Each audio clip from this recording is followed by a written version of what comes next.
Então, a tretinoína ela é um retinoide que é muito utilizado para o tratamento das doenças de pele, como a acne, o câncer de pele, psoríase, síntese de colágeno, entre muitos outros tipos, né? O número de pessoas que precisam de tratamento tanto tópico quanto oral vem crescendo cada dia mais. E embora a tretinoína seja muito utilizada, o uso dela nas formulações dermatológicas tem alguns tipos de problema, como a irritação na pele, alta instabilidade na presença do ar, da luz e do calor. E baseado nisso, nessas reações adversas que ela tem, está sendo feito vários estudos com o uso de nanopartículas para melhorar as propriedades físico-químicas e farmacêuticas, fazendo assim com que se reduza esses efeitos em relação ao seu uso. Então, o objetivo do estudo do artigo foi buscar uma alternativa para aumentar os depósitos da tretinoína nas camadas da pele através do encapsulamento dela em nanocápsulas de núcleo lipídico, obtendo-se assim ainda, né, como forma adicional, um aumento na fotoestabilidade. Então, o estudo ele começa com a preparação das nanocápsulas com um núcleo lipídico. Então, primeiro foi feita uma suspensão através de um método utilizando um polímero pré-formado, que seria o PCL, que continha o fármaco tretinoína. E aí foi chamado de TTNL-LCNC, e a outra que foi feito através do mesmo método, a outra suspensão, que aí seria o tal do branco, né? Porque não foi posto o fármaco, essa é a única diferença. E em seguida, daí foi feito toda a análise dessas suspensões e em seguida foi preparado os hidrogéis, que foi utilizado o carbopol. E aí elas tinham, então, as nanocápsulas com núcleo lipídico. Então, como que seria? Foi feita a suspensão e aí depois foi adicionado só o carbopol nessas suspensões que já estavam prontas. Uma que tinha o medicamento e outra que não tinha o medicamento. Então, de acordo com os autores do artigo que foi proposto em português, as nanocápsulas elas são formadas por uma parede polimérica, um núcleo oleoso e dentro tem o fármaco dissolvido. Então, isso corrobora com o estudo feito do artigo em questão. O contraponto acima do estudo é que esse sistema de nanocápsulas ele vem sendo pesquisado principalmente para diminuir os efeitos colaterais que causam irritação na mucosa gastrointestinal e também diminui os efeitos colaterais que causam irritação, enfim, fazendo que aumente a biodisponibilidade de fármacos através desse método. Além, é claro, do interesse oftálmico, que é para controlar a biodisponibilidade dos mesmos, né? E aumenta a biodisponibilidade. Então, de acordo com isso, é percebível, né? É fácil perceber que os estudos voltados a nanocápsulas, eles estão relacionados a problemas mais sérios de saúde, até pelo fato do custo que o desenvolvimento de sistemas assim com nanocápsulas envolve. Então, assim, o estudo em questão que foi feito com a tretinoína, não menosprezando o artigo, mas é um custo muito caro para simplesmente diminuir a irritabilidade de um produto que é bastante utilizado, mas que não é muito importante quanto outras coisas que existem que deveriam ser utilizados no sistema de nanocápsulas. Então, o custo financeiro é muito alto. Em termos de preparação das nanocápsulas, o artigo cita que foram preparados com os polímeros pré-formados, que seria o uso do PCL. Segundo a literatura e baseado também no artigo em português, tem diferentes métodos de produção de nanocápsulas, dentre elas está a precipitação de polímeros pré-formados, como no caso do PCL. Isso significa que a maneira como as nanocápsulas foram produzidas no estudo em questão, elas estão de acordo com a literatura e com outros artigos. Em relação às características físico-químicas, tem poucos estudos, apesar de agora, de uns anos para cá, tem sido voltado muito mais estudos para essa parte de nanocápsulas, mas tem poucos que são associados aos estudos físico-químicos dela.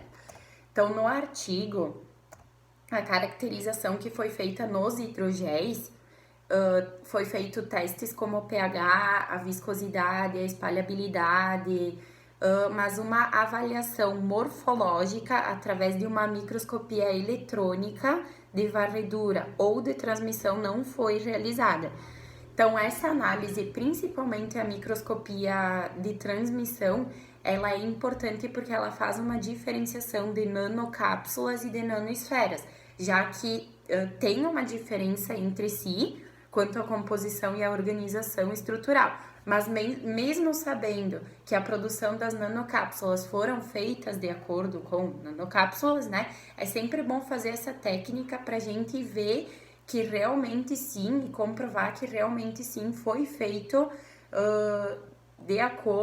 para ser nanocápsulas, né?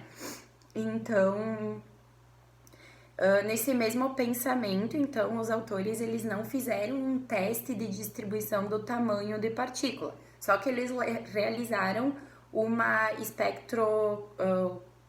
espectroscopia de correlação de fótons antes da produção do hidrogel, ou seja, lá na suspensão.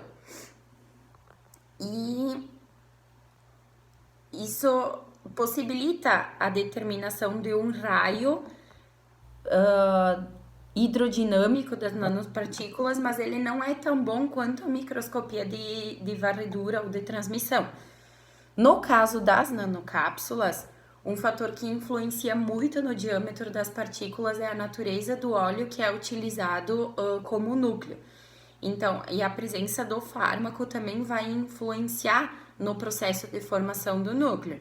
Isso leva às partículas maiores e com ampla distribuição de tamanho. Por isso também que essa microscopia deveria ser realizada, porque através dela é possível identificar todos esses fenômenos. E foi utilizado no estudo o teste de espalhabilidade, que foi aquele que foi feito na aula de líquidos, que é onde a gente tem diferentes tamanhos e pesos conhecidos de pratos de vidro, que eles são colocados e a cada vez é medido o diâmetro, é feita a medida dos diâmetros. Então, em diversas formulações, como por exemplo nas próprias emulsões e até nos hidrogéis, é muito importante a realização desse teste. Isso corrobora com o estudo que foi feito no artigo em questão, porque eles fizeram, através desse método, o estudo da espalhabilidade. E também existem outros estudos e outros métodos que podem ser utilizados, que é, por exemplo, o espalhamento de luz estático, que é mediante a luz, a análise da intensidade de luz que é espalhada pelas partículas e vai verificar a distribuição da massa molar do polímero.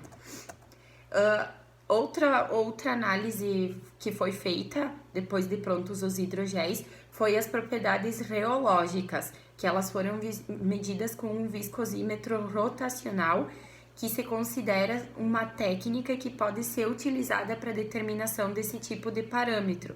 E é uma técnica que também, inclusive, foi realizada na aula de líquidos.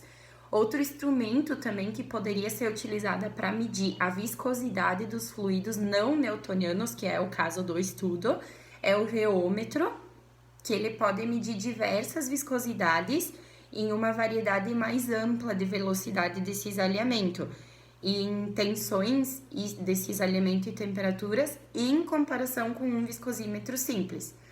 Então, a figura 2, que seria essa figura